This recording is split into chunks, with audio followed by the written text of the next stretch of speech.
Ako po si Baby Marie Chris B. Brazal, taga Magarao, Camarines Sur po. 42 years old na po. Yung unang araw na napunta po ako bilang isang kasambahay, 13 years old, nagkuhanan po kami ng toga kasi nga po kinaumagahan is graduation na po namin sa grade 6 po. Ang hindi ko po alam is yung mama ko po pala, naghahanap na siya ng trabaho. Sinabihan po ako ng mama ko na, papasok na kami ng trabaho. So yung toga ko pong yun, pinasauli kasi nung araw din po yun, pumunta na kami ng mama ko sa pagtatrabahuhan namin. Kaya pinagsikapan ko po na yung mga anak ko po ngayon, hindi nila maranasan po yung ganun.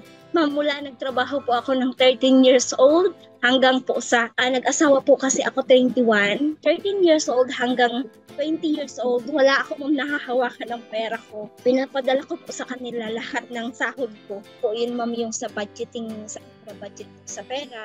Siyempre po dahil 5 po yung nag-aaral ko, 2 po ang college ko, isa ang senior high, isa po ang high school. Grade 10 po, tsaka grade 8 po, ang isang grade 5 po ngayon. Pero kahit pa paano po sa awa po at tulong ng ama, nakakayanan naman.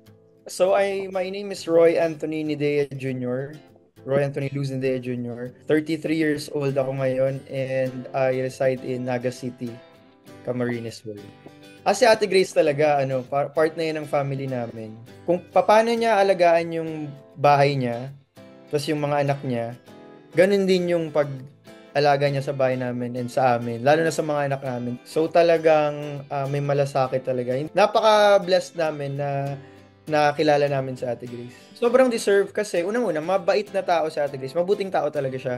Si Ate Grace is manganganak ngayong December. What a blessing. Kasi syempre, hindi siya nakapag-work ngayon. Kasi nga, manganganak na siya, di ba? Sabi na, grabe, sakto naman. God provides talaga. Ako, ang message ko kay Ate Grace, unang-una, mag-focus ka lang ngayon sa pag-alaga sa sarili mo and sa baby mo. Kasi kami, welcome ka dito sa amin anytime. Pag ready ka na mag-work, open ang bahay ng kahit siguro meron na kaming 10 kasama sa bahay. Pag pumunta ka dito sa amin, meron kang work. Yan yung una. Pangalawa, thank you so much po kasi lagi mong yung malasakit mo sa pamilya ko, sa mga anak ko, sa kay Danan, sa pag-alaga mo kay Danan, sa kay Kiana, kay pag-asikaso mo sa akin. Ganun din, hindi din siya mapapantayan. Sir Royan, Ma'am Dana, at sa pamilya po, maraming salamat po sa inyo.